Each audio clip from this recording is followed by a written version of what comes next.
మోకాల నొప్పులకు ఎటువంటి సర్జరీ లేకుండా ఎపియాన్ పెయిన్ క్లినిక్ అందిస్తున్న అత్యాధునిక చికిత్స.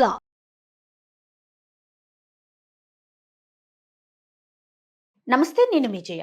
హెచ్ఎంపివి వైరస్ దీనికి సంబంధించి వివిధ రకాల ఎక్స్పర్ట్స్ యొక్క సలహాలు సూచనలు మీకు అందించే ప్రయత్నం చేస్తూ ఉన్నాను.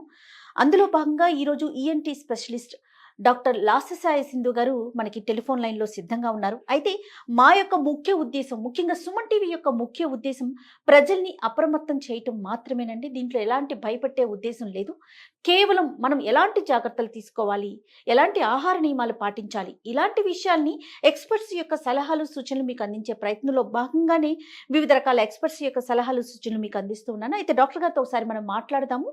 ఈఎన్టీ స్పెషలిస్ట్ కాబట్టి మనం ఎలాంటి జాగ్రత్తలు తీసుకోవాలి, ముఖ్యంగా పిల్లలకి సంబంధించి ఎలాంటి కేర్ తీసుకోవాలి, ఇలాంటి విషయాలన్నీ కూడా డాక్టర్ గారితో మాట్లాడదాం.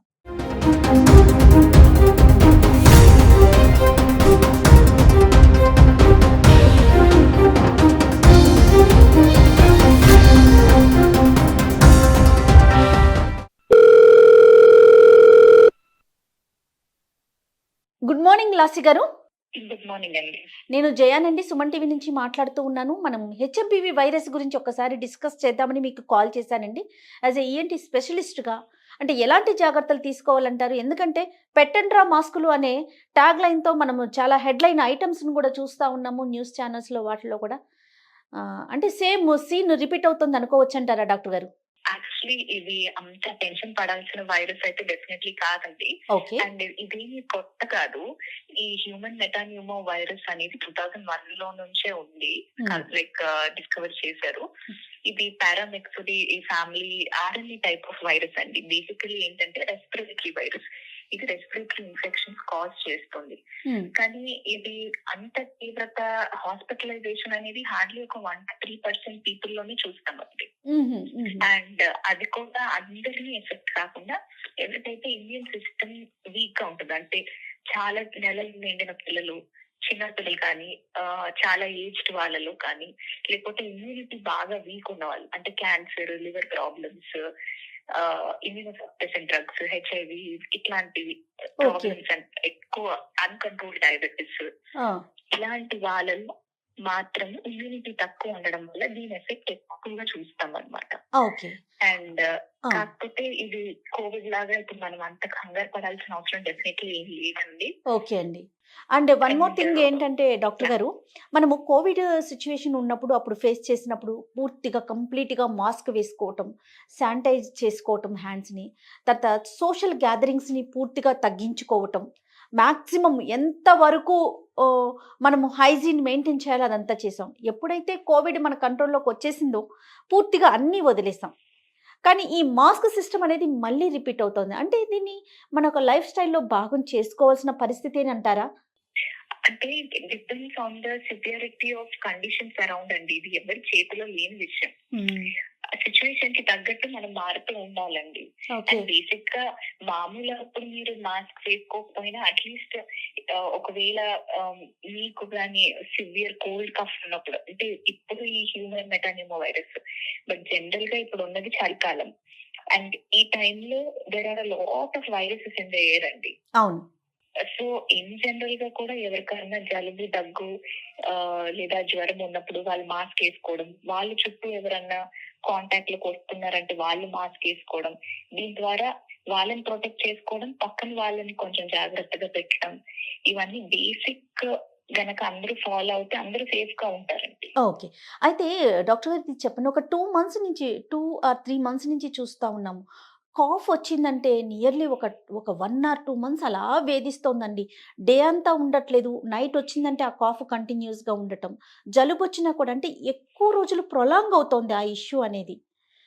సో దానికి తోడు ఇప్పుడు ఈ హెచ్ఎంపివి వైరస్ అనేసరికి కాస్త భయం అయితే అనిపిస్తుంది. జాగ్రత్తగా ఉండాలి కాదనట్లేదు, కానీ ఒకంత భయం కూడా అనిపిస్తుంది. సో కంటిన్యూస్గా కాఫ్ కానీ జలుబు కానీ ఉన్నప్పుడు ఏ సిచ్యువేషన్లో డాక్టర్ని కన్సల్ట్ చేయాలండి? అలా లాంగ్ రన్లో ఎందుకు రన్ అవుతుంది, అంటే లాంగ్ టైం ఎక్కువ ఎందుకు తీసుకుంటుంది అంటారు? సో ఏంటంటే అండి, ఈ లాంగ్ టర్మ్ గా కఫ్స్ ఇవన్నీ చాలా చూస్తున్నామండి. ఇదంతా కూడా బేసిక్ గా ఏంటంటే అందరిలో జరగట్లేదు. ఎవరిలో అయితే ఇమ్యూనిటీ కొంచెం వీక్ అవుతుందో వాళ్ళలో జరుగుతుంది. అండ్ ఇమ్యూనిటీ వీక్ అవడం అంటే ఇంతకు ముందు ఓన్లీ ఇలా పెద్దవాళ్ళు చిన్నపిల్లలు అలా ఉండేది. కాకపోతే పోస్ట్ కోవిడ్ ఏమైందంటే యంగ్ వాళ్ళలో కూడా ఇమ్యూనిటీ బాగా తగ్గిపోయిందండి. So okay. చిన్న పెద్ద తేడా లేకుండా చాలా మందిలో కోవిడ్ ఏం చేసింది అంటే వచ్చిపోవడం వల్ల ఇమ్యూనిటీ పైన బాగా ఎఫెక్ట్ చూపెట్టింది. ఓకే అండి. సో మన బాడీ ఇమ్యూనిటీ తగ్గినప్పుడు ఈ బేసిక్ వైరసెస్ కి ఎక్స్పోజ్ అయినా అది బాడీ సరిగ్గా ఫైట్ చేయలేక మీకు కంటిన్యూస్ గా సింటమ్స్ అనేవి కనపడడం చూస్తున్నాం. ఓకే అండి. అండ్ చాలా మటుకు ఏంటంటే స్టార్టింగ్ లో ఇగ్నోర్ చేసేస్తారు ఆ!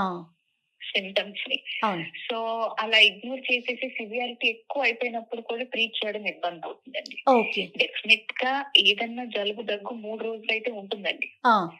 మీరు మెడిసిన్ వాడినా వాడకపోయినా మన బాడీ ఇమ్యూనిటీ ఒక ఫ్లూ కి యాక్ట్ చేయాలి అంటే మాత్రం 3 రోజులు టైం పడుతుంది. ఓకే అండి.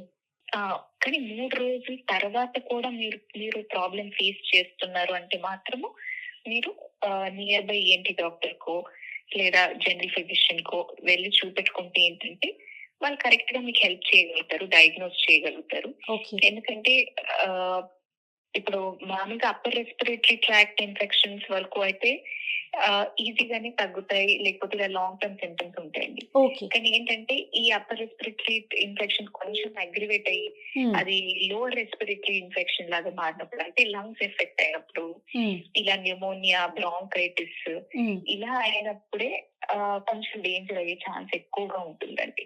ఓకే. అయితే ఇప్పుడున్న కండిషన్‌కి ఎందుకంటే మీరన్నట్లుగా మనము వింటర్‌లో ఉన్నాము. హెచ్ఎంపీవీ వైరస్ అంత సీరియస్ కాకపోయినా కాస్త స్ప్రెడ్డింగ్ అనేది కనిపిస్తూ ఉంది. ప్లస్ పిల్లల్లో కూడా ఎక్కువ జాగ్రత్తలు తీసుకోవాల్సిన అవసరం ఉందని మీలాంటి ఎక్స్‌పర్ట్స్ చెప్తా ఉన్నారు. ప్రెజెంట్ ఉన్న సిట్యుయేషన్‌లో ఎలాంటి కేర్ తీసుకోవాలంటారు? పిల్లలు కానీ, పెద్దలు కానీ ఒక ఈఎన్టీ స్పెషలిస్ట్‌గా మీరు ఏది సజెస్ట్ చేస్తారు డాక్టర్ గారు? బేసిక్ గా అందరికీ తెలుసండి, నేను కొత్తగా ఏది చెప్పాల్సిన అవసరం లేదు.